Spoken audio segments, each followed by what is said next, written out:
तर प्रकरण आहे पहा 4. त्या 4थ्या प्रकरणाचं नाव आहे महाराष्ट्राची अर्थव्यवस्था. परत तुमच्या पुढे असा प्रश्न पडेल की 3रं प्रकरण का सोडलं? कारण 3रं प्रकरण आहे संख्याशास्त्राचं. त्या प्रकरणाला समजा कालांतरानं जर विद्यार्थी संख्या आणखी परत वाढत गेली तर ते प्रकरण आपल्याला शाळेत विद्यार्थी वाढायला लागले की ते प्रकरण आपल्याला समक्ष इथं घेता येईल.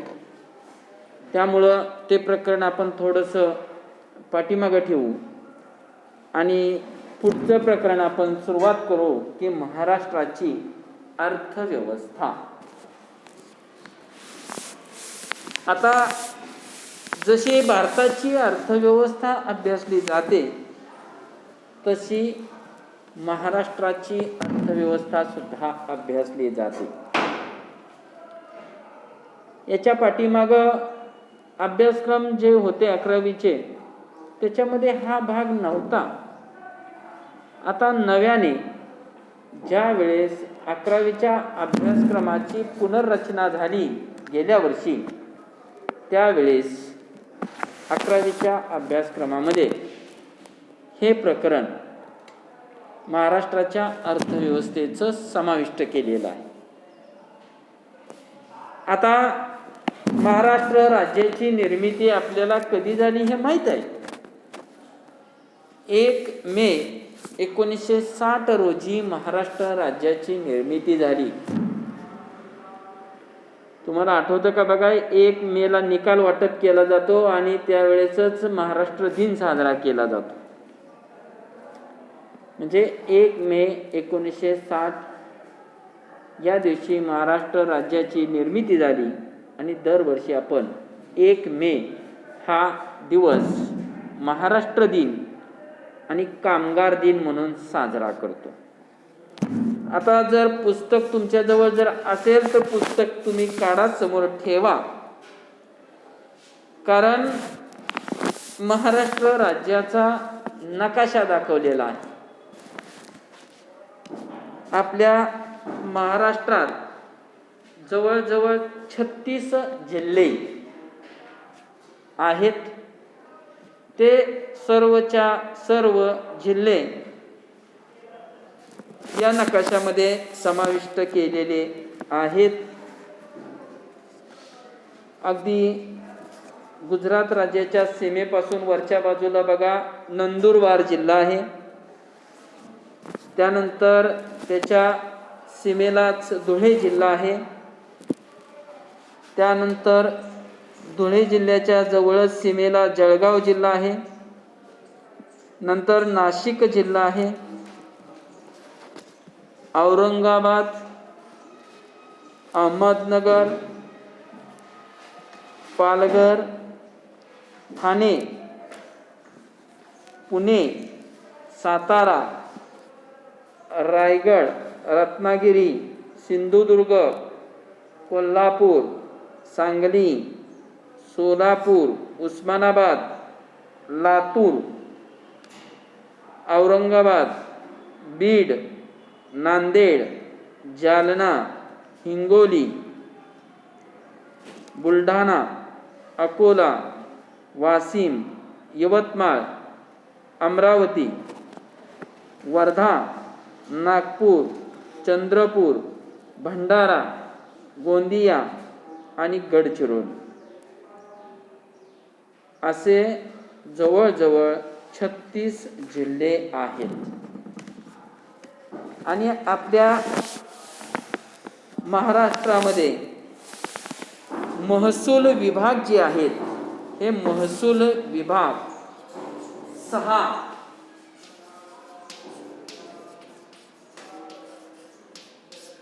महसूल विभाग आहे. म्हणजे प्रशासकीय कामकाज करण्यासाठी किंवा प्रशासकीय कामकाज सुलभ व्हावे या हेतूने 6 प्रशासकीय विभाग तयार करण्यात आलेले आहेत. त्यामध्ये मुंबई,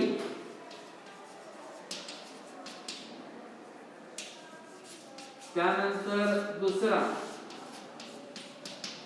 पुणे, नाशिक,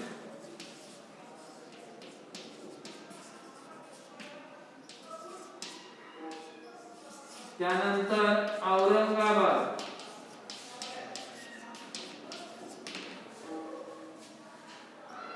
अमरावती आणि सहावा जो प्रशासकीय विभाग आहे तो म्हणजे नागपूर. आता या प्रत्येक प्रशासकीय विभागामध्ये साधारणतः 5-6 जिल्हे त्याच्यामध्ये समाविष्ट केलेले आहेत. तुम्ही पुणे विभाग जर पाहिला तर आपण पुणे विभागामध्ये समाविष्ट होतो. त्यामध्ये पुणे जिल्हा, सातारा जिल्हा, कोल्हापूर जिल्हा, सांगली जिल्हा, सोलापूर जिल्हा ह्या जिल्ह्यांचा समावेश पुणे जिल्ह्यामध्ये होतो. म्हणजे 1, 2, 3, 4, 5 जिल्ह्यांचा समावेश पुणे विभागामध्ये होतो.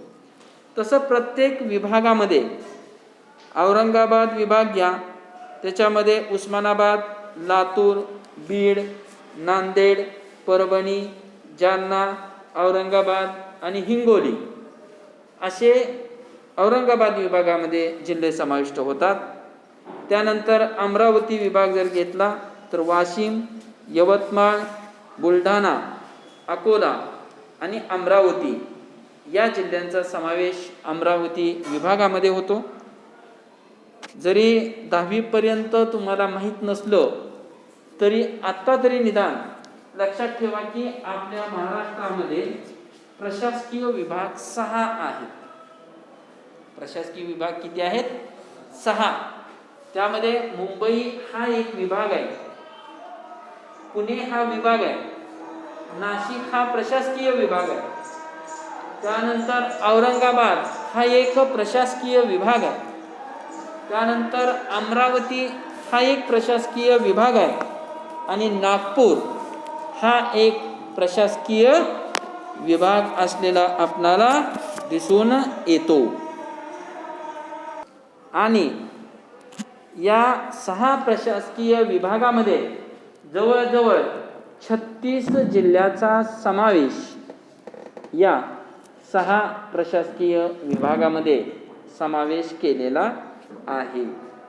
आता महाराष्ट्राच्या अर्थव्यवस्थेची प्रमुख वैशिष्ट्य कोणती आहेत पाहायचे आपल्याला. आता हा नकाशा आहे पहा, ह्या नकाशाला आपल्या सीमा कोणकोणत्या राज्याची आहे पहा. गुजरात राज्याची सीमा आहे, मध्य प्रदेश राज्याची सीमा आहे, त्यानंतर छत्तीसगड राज्याची सीमा आहे, तेलंगणा राज्याची सीमा आहे आणि कर्नाटक राज्याची सीमा आहे. आणि त्याचबरोबर खाली गोवा राज्याची ही सीमा आहे. म्हणजे गोवा 1, त्यानंतर कर्नाटक 2, तेलंगणा 3, त्यानंतर छत्तीसगड 4, मध्य प्रदेश 5 आणि गुजरात 6. जवळजवळ 6 राज्याची सीमा आपल्या महाराष्ट्र राज्याला लागून आहे. म्हणजे आपल्या महाराष्ट्र राज्याची सीमा जिथं संपते त्या सीमेपासून वेगवेगळी 6 राज्य आपल्या महाराष्ट्र राज्याच्या सीमेला जोडलेली आहेत. महाराष्ट्र राज्याचा जर विचार केला तर महाराष्ट्र राज्य हे पुढारलेलं राज्य म्हणून ओळखलं जातं. जे काही पुढारलेली राज्य आहेत त्या राज्याच्या पहिल्या 5-7 राज्यामध्ये आपल्या महाराष्ट्राची गणना केली जाते. एवढं पुढारलेलं राज्य म्हणून ओळखलं जातं. अगदी महाराष्ट्र राज्याची निर्मिती झाल्यापासूनच महाराष्ट्र राज्याचा विकास घडवून आणण्यासाठी सतत प्रयत्न केलेले दिसून येतात. आता आपल्याला जो आपला महाराष्ट्र राज्य आहे त्या राज्याची काही वैशिष्ट्ये आपणास पाहायची आहेत. त्यामध्ये पहिलं वैशिष्ट्य आहे पहा, दुसऱ्या क्रमांकाचं सर्वाधिक लोकसंख्या असलेलं राज्य. महाराष्ट्र राज्य हे देशात दुसऱ्या क्रमांकाचं अति लोकसंख्या असलेलं राज्य आहे. जगामध्ये आपल्या भारताचा लोकसंख्या वाढीच्या बाबतीत दुसरा क्रमांक लागतो. भारताचा, चीनचा कुठला पहिला क्रमांक लागतो हे माहीत आहे, आणि आपल्या भारताचा दुसरा क्रमांक लागतो. लोकसंख्या वाढीच्या बाबतीत जगात भारत दुसऱ्या क्रमांकावर आणि भारतामध्ये लोकसंख्या वाढीच्या बाबतीत महाराष्ट्र दुसऱ्या क्रमांकावर. आता पहिल्या क्रमांकावर कोण आहे असा आपल्या पुढे प्रश्न पडतो, बरोबर आहे. तर पहिल्या क्रमांकावर लोकसंख्या वाढीच्या बाबतीत कोणतं राज्य आहे? प्रत्येकाकडे मोबाईल आहे. आता ज्यांना मानव होते त्यांनी सुद्धा मोबाईल घेतलेत. घरी गेल्यानंतर सर्च करायचं गुगलला की लोकसंख्येच्या बाबतीत भारतातील पुढारलेली राज्य किंवा जास्त लोकसंख्येची राज्य असं टाकायचं, आणि सुरुवात 5 जी राज्य आहेत, 5, 1 number 2 number 3 number 4 number 5 number, ते उद्याच्याला येताना लिहून आणायचं. दुसरा तर आपला नंबर आहेच महाराष्ट्राचा. हां, लक्षात ठेवा, म्हणजे जेणेकरून तुम्ही पाचाल घरी गेल्यानंतर. लक्षात घ्या, मला माहीतच आहे, पण मी मुद्दाम का सांगत नाही. का सांगत नाही तर घरी गेल्यानंतर तुम्ही थोडंफार ते बघितलं पाहिजे. आलं लक्षात? त्यानंतर आज 2011 मध्ये, आज नाही 2011 मध्ये जर विचार केला तर आपल्या महाराष्ट्राची लोकसंख्या 11.24 कोटी होती. लोकसंख्येची जनगणना दर 10 वर्षांनी होते. लोकसंख्येची जी मोजणी आहे ती मोजणी दर 10 वर्षानंतर होत असते. 1881 पासून आपल्या देशामध्ये लोकसंख्येची गणना करण्यास सुरुवात केली, फार पूर्वीचा काळ. तेव्हापासून दर 10 वर्षानंतर लोकसंख्येची जनगणना केली जाते, म्हणजे लोकसंख्येची मोजणी केली जाते. 2011 साली लोकसंख्येची जनगणना केली, म्हणून 2011च्या लोकसंख्येनुसार आपल्या महाराष्ट्राची लोकसंख्या किती आहे? 11.24 कोटी आहे. म्हणजे 11,24,00,000 एवढी लोकसंख्या आपल्या महाराष्ट्राची आहे. आता 2021 मध्ये जनगणना केली जाणार आहे. आता लगेच डिसेंबर आता संपतोय 2020, जानेवारी पासून लोकसंख्येची जनगणना करायला सुरुवातच केली जाते. त्याचा काळ ठरवला जातो आणि त्यामध्ये लोकसंख्येची जनगणना देशात, बरं का, देशामध्ये लोकसंख्या किती आहे त्याची जनगणना करायला सुरुवात केली जाते. जनगणना करायला सुरुवात केली जाते म्हणजे काय केलं जातं तर त्याच्यासाठी व्यक्ती निवडल्या जातात, नेमल्या जातात. त्या व्यक्तींना ठराविक, प्रत्येक व्यक्तींना काही गावं दिली जातात. त्यांनी काय करायचं, गावामध्ये जायचं आणि प्रत्येकाच्या घरी जाऊन सर्वे करायचं. सर्वे काय काय करायचा तर त्या कुटुंबामध्ये आल्यानंतर तुमच्या कुटुंबामध्ये एकूण लोक किती आहेत विचारले जातात. तुमच्या कुटुंबात एकूण व्यक्ती किती आहेत या बाबी आपल्याला विचारल्या जातात. त्यानंतर तुमच्या कुटुंबामध्ये स्त्री किती आहेत, तुमच्या कुटुंबामध्ये पुरुष किती आहेत, तुमच्या कुटुंबामध्ये शिकलेली लोक किती आहेत, तुमच्या कुटुंबामध्ये न शिकलेली लोक किती आहेत, तुमच्या कुटुंबामध्ये लहान मुलं किती आहेत, या सर्व बाबींचा सर्वे केला जातो. या सगळ्या बाबी विचारात घेतल्या जातात, आपल्याला प्रश्न विचारले जातात आणि आपल्याकडून ही सगळी माहिती काढून घेतली जाते. हे शासनाचे लोक आणि हे काय करतात, प्रत्येक गावाचे रिपोर्ट हे शासनाकडे सादर करतात आणि शासनाकडे हे रिपोर्ट सादर केल्यानंतर परत सर्व भागांचा, सर्व राज्यांचे रिपोर्ट एकत्र केले जातात आणि नंतर आपल्या देशाची लोकसंख्या किती आहे, महाराष्ट्राची लोकसंख्या किती आहे, त्यामध्ये सोलापूर जिल्ह्याची लोकसंख्या किती आहे, मग सोलापूर जिल्ह्याच्या लोकसंख्येमध्ये स्त्री किती आहेत, पुरुष किती आहेत, साक्षर किती आहेत, निरक्षर किती आहेत, मुलं किती आहेत किंवा लहान मुलं, मुली किती आहेत, ह्या सर्व बाबींची आकडेवारी संकलित करून परत ते जाहीर केली जातात आणि मग परत ते आपल्यापर्यंत येते की आपल्या देशाची लोकसंख्या किती आहे. मग परत त्यामध्ये स्त्री साक्षर किती आहे, पुरुष साक्षर किती आहे, मग दर 1000 पुरुषांच्या पाठीमाग स्त्रियांची संख्या किती आहे, याचा सुद्धा सर्वे केला जातो आणि नंतर परत ही आकडेवारी जाहीर केली जाते. लक्षात ठेवा, नंतर ही आकडेवारी जाहीर केली जाते आणि मग 2021 मध्ये जनगणना करून मग आपल्या देशाची लोकसंख्या एवढी आहे असं जाहीर केलं जातं. दरवर्षी आपल्या देशामध्ये तर मग परत काय केलं जातं की ही आकडेवारी जाहीर केली जाते शासनामार्फत आणि ही आकडेवारी जाहीर करून प्रत्येक भागाची, प्रत्येक राज्याची, देशाची लोकसंख्या किती आहे ह्या बाबी परत आपल्या समोर येतात.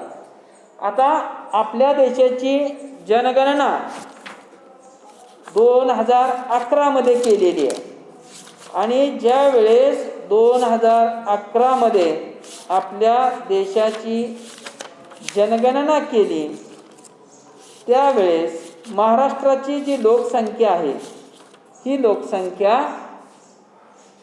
11.24 कोटी एवढी लोकसंख्या आपल्या महाराष्ट्राची आहे आणि आपल्या देशाची लोकसंख्या 2011 साली 121.02 कोटी होती. 121.02 कोटी. बघा, ही लोकसंख्या महाराष्ट्राची आणि ही लोकसंख्या भारताची किती सालची, 2011 सालची लोकसंख्या. ही आकडेवारी असलेली आपल्याला दिसून येते. आता 2011 आता 2021 येते. या 10 वर्षाच्या काळात कमीत कमी आपल्या देशामध्ये साधारणतः 20 ते 22 कोटी लोकसंख्येची भर पडलेली असेल. 20 ते 22 कोटीची. कारण ह्याच्या पाठीमागचा इतिहासच असा आहे, दरवर्षी आपल्या देशामध्ये साधारणतः एक ऑस्ट्रेलिया देश तयार होतो लोकसंख्या वाढीच्या बाबतीत. म्हणजे ऑस्ट्रेलिया देशाची जेवढी लोकसंख्या आहे तेवढी लोकसंख्या आपल्या भारतात नव्याने दरवर्षी तयार होते. म्हणजे 10 वर्षाचा कालावधी आपण जर विचारात घेतला 2011 ते 2021 तर जवळजवळ 20 ते 22 कोटी लोकसंख्या आपल्या देशामध्ये वाढलेली असेल. म्हणजे 121 आणि त्याच्यामध्ये 20 कोटीची जर आपण भर टाकली तर साधारणतः 140 ते 142 कोटी लोकसंख्या आपल्या भारताची असेल. आणि आपल्या महाराष्ट्राच्या लोकसंख्येमध्ये सुद्धा साधारणतः 1.5 कोटी एवढी लोकसंख्या आपल्या महाराष्ट्राची वाढलेली असेल. म्हणजे आपला महाराष्ट्र जरी पुढारलेला असला तरी लोकसंख्या वाढीच्या बाबतीत महाराष्ट्र जे राज्य आहे हे राज्य क्रमांक 2चं राज्य म्हणून ओळखलं जातं लोकसंख्या वाढीच्या बाबतीत. त्यानंतर दुसरं वैशिष्ट्य सांगितलेलं आहे की भौगोलिकदृष्ट्या 3ऱ्या क्रमांकाचं राज्य. म्हणजे याचा अर्थ जी भौगोलिकदृष्ट्या म्हणजे क्षेत्रफळाच्या दृष्टीनं आपला महाराष्ट्र जे राज्य आहे हे राज्य क्रमांक 3चं आहे. राजस्थान 1चं. त्यानंतर उत्तर प्रदेश राज्य आणि त्याच्या पाठीमागं आपल्या महाराष्ट्राचा नंबर लागतो. म्हणजे महाराष्ट्र हे भौगोलिकदृष्ट्या क्षेत्रफळाच्या बाबतीमध्ये क्रमांक 3चं राज्य आहे. आपल्या देशाचं जेवढं क्षेत्रफळ आहे क्षेत्रफळाचा विचार करा, भारताचा करा, महाराष्ट्राचा करा. भारताचा जर विचार केला तर भारतामध्ये क्षेत्रफळाच्या बाबतीत महाराष्ट्र जे राज्य आहे हे राज्य क्रमांक 3चं राज्य ओळखलं जातं. आता त्यानंतर तिसरं वैशिष्ट्य आहे नागरीकरण. आता महाराष्ट्र राज्याचा जर विचार केला तर महाराष्ट्रामध्ये नागरीकरण मोठ्या प्रमाणामध्ये झालेलं दिसून येतं. म्हणजेच महाराष्ट्र हे नागरीकरण झालेलं राज्य असून जवळजवळ एकूण लोकसंख्येपैकी म्हणजे जी 100% लोकसंख्या आहे त्या 100% लोकसंख्येपैकी जवळजवळ आपल्या महाराष्ट्रातील 45% लोकसंख्या कुठं राहते? शहरी भागामध्ये राहते. आणि उरलेली 55% लोकसंख्या जी आहे ही लोकसंख्या ग्रामीण भागामध्ये राहते. म्हणजेच आपल्या इतर राज्यांचा जर विचार केला तर आपल्या महाराष्ट्रामध्ये सुद्धा नागरीकरण मोठ्या प्रमाणामध्ये झालेलं दिसून येतं. जास्त नागरीकरण आपल्या महाराष्ट्रामध्ये झालेलं आहे. त्यानंतर पुढचं जे वैशिष्ट्य आहे ते म्हणजे लिंग गुणोत्तर. मी तुम्हाला इथं सांगितलं बघा, दर 1000 पुरुषांच्या पाठीमागं किती स्त्रियांची संख्या आहे हे ज्यावेळेस मोजलं जातं या सर्वेमध्ये त्यावेळेस लिंग गुणोत्तर समजतं. आणि ज्यावेळेस 2011 मध्ये आपल्या महाराष्ट्राची किंवा देशाची जनगणना झाली त्यावेळेस त्यांनी जो अहवाल सादर केला त्या अहवालामध्ये महाराष्ट्रातील लिंग गुणोत्तर प्रमाण दर 1000 पुरुषांमागे 929 स्त्रिया. बघा, महाराष्ट्र राज्यामध्ये दर 1000 पुरुषांच्या पाठीमागे स्त्रियांचं प्रमाण किती आहे? 929 आहे. म्हणजे आपल्या महाराष्ट्राचा विचार केला तर दर 1000 पुरुषांच्या पाठीमागं स्त्रियांचं जे प्रमाण आहे हे प्रमाण दर 1000 लोकसंख्येच्या पाठीमागे 929 इतकं प्रमाण असलेलं आपणाला दिसून येतं. आता भारताचा जर विचार केला तर भारतामध्ये सुद्धा लिंग गुणोत्तर जे आहे हे लिंग गुणोत्तर कमी असलेलं दिसून येतं. आता हे जे लिंग गुणोत्तर आहे, या लिंग गुणोत्तराचा विचार जर केला तर भारतापेक्षा आपल्या महाराष्ट्रामध्ये लिंग गुणोत्तर जे आहे हे लिंग गुणोत्तर त्या मानानं जास्त असलेलं आपल्याला दिसून येतं. आता आपल्या भारतामध्ये किती आहे हे पुढे एक प्रकरण आहे सेपरेट, साधारणतः 4थं प्रकरण आहे पहा. 4थं नाही, सॉरी 6वं प्रकरण आहे. भारतातील लोकसंख्या, त्या लोकसंख्येच्या प्रकरणामध्ये आपण त्या बाबीचा विचार करणारच आहोत की स्त्रियांचं प्रमाण किती आहे. इथं आत्ता बघण्याची काही गरज नाही, त्यावेळेस आपण त्या गोष्टी बघूया. आता पुढचं वैशिष्ट्य जर आपण विचारात घेतलं तर 2011 मध्ये ज्या वेळेस लोकसंख्येची जनगणना झाली त्यावेळेस साक्षरता आपल्या महाराष्ट्रामध्ये जे साक्षरतेचं प्रमाण होतं हे प्रमाण 82.3%. म्हणजे आजही आपल्या महाराष्ट्रामध्ये 100 लोकांच्या पाठीमागं साधारणतः आजही 18 लोक अशी आहेत की त्यांना काय येतंय, लिहिता वाचता येतंय का, लिहिता वाचता येत नाही. साक्षर कशाला म्हणायचं, ज्याला समजून लिहिता येतंय किंवा वाचता येतंय त्याला साक्षर म्हणायचं. म्हणजे आजही निरक्षरतेचं प्रमाण आपल्या महाराष्ट्रामध्ये 18% इतकं निरक्षरतेचं प्रमाण आहे. ज्यावेळेस 2021 मध्ये जनगणना केली जाईल त्यावेळेस निरक्षरतेचं प्रमाण 18%वरून कमी झालेलं दिसेल आपल्याला. साधारणतः 13%, 14%पर्यंत कमी होईल.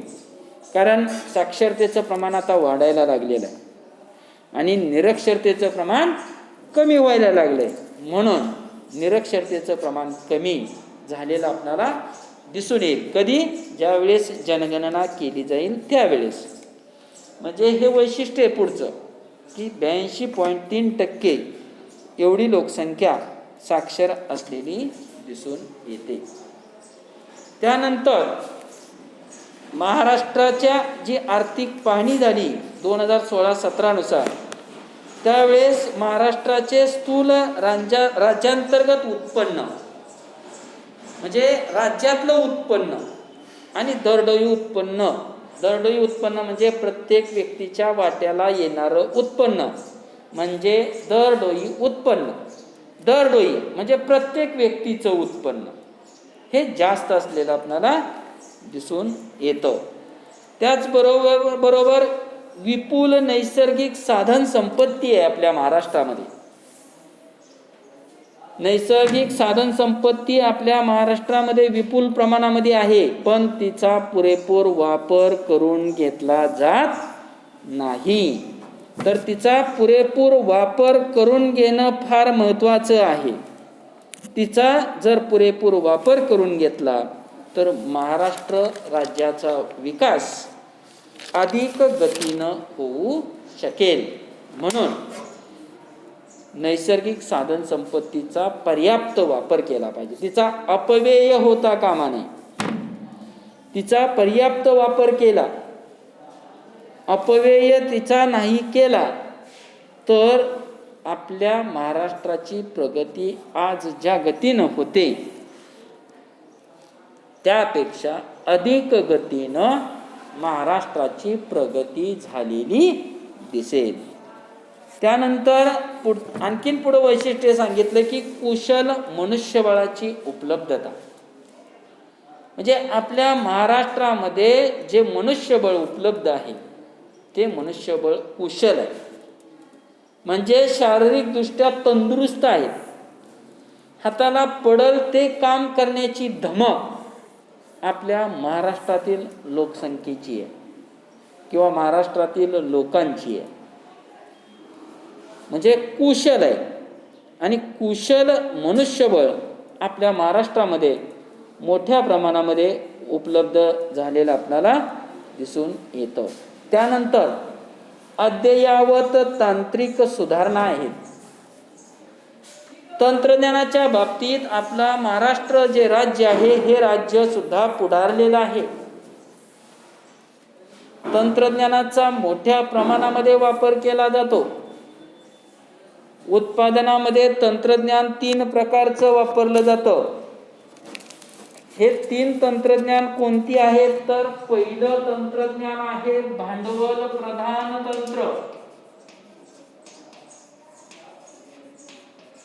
पहिलं तंत्रज्ञान की त्या तंत्रज्ञानामध्ये वस्तूची निर्मिती करताना त्या जास्तीत जास्त प्रमाणामध्ये किंवा पूर्णपणे भांडवलाचा वापर केला जातो. तंत्रज्ञानाच्या साहाय्यानं उत्पादन घेतलं जातं, यंत्राच्या साहाय्यानं उत्पादन घेतलं जातं. त्याला म्हणायचं भांडवल प्रधान उत्पादन तंत्र. त्यानंतर दुसरं आहे श्रम प्रधान उत्पादन तंत्र, की या उत्पादन तंत्रामध्ये भांडवलाचा वापर केला जात नाही. अधिकाधिक लोकांना रोजगार मिळावा यासाठी मनुष्यबळाचा किंवा मानवी श्रमाचा मोठ्या प्रमाणात वापर केला जातो. आणि मानवी श्रम कोणत्याही वस्तूचं उत्पादन करायचं झालं की मानवी श्रम मोठ्या प्रमाणामध्ये वापरलं जातं. भांडवलाला गौण स्थान दिलं जातं. हा डस्टर तयार करायचा आहे, ह्याच्यासाठी यंत्रसामग्री वापरायचीच नाही. हा डस्टर मानवी श्रमानं कसा तयार होईल? मानवी श्रमानं. समजा ह्याला पॉलिश द्यायची, ह्याला तंत्रज्ञान वापरायचं नाही, श्रमिक कामाला लावायचं. त्याला छोटासा रंधा द्यायचा, त्यानं ते गुळगुळीत करायला लावायचं. हे कट करायचं असेल तर त्यालाच कट करायला लावायचं. म्हणजे अधिकाधिक लोकांना रोजगार कसा उपलब्ध होईल? तंत्रज्ञान वापरायचं नाही. हे म्हणजे श्रम प्रधान उत्पादन तंत्र. आणि तिसरं आहे ते म्हणजे मिश्र उत्पादन तंत्र. आता मिश्र उत्पादन तंत्र जे पुढारलेले देश आहेत, England, Russia, America, Japan, France, हे जे पुढारलेले देश आहेत, त्या देशामध्ये भांडवल प्रधान उत्पादन तंत्राचा वापर केला जातो. मनुष्यबळाचा वापर फार कमी केला जातो, कारण मनुष्यबळच त्यांच्याकडे तेवढं नाही. जास्तीत जास्त प्रमाणामध्ये भांडवल वापरलं जातं. जे अविकसित देश आहेत, ज्यांना विकासच करायचा नाही, असे देश श्रम प्रधान उत्पादन तंत्राचा वापर करतात. अधिकाधिक लोकांना रोजगार कसा मिळेल याचा विचार करतात. भांडवलाच्या साहाय्यानं ज्या वस्तूचं उत्पादन केलं जातं त्या वस्तूचा उत्पादन खर्च जो असतो तो उत्पादन खर्च कमी असतो.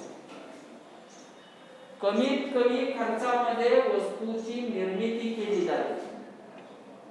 आणि श्रम प्रधान उत्पादनाच्या साहाय्यानं ज्यावेळेस वस्तूची निर्मिती केली जाते त्यावेळेस वस्तूची निर्मिती करण्यासाठी येणारा जो खर्च आहे तो खर्च जास्त असतो, कारण श्रमाच्या साहाय्यानं वस्तूची निर्मिती केली जाते.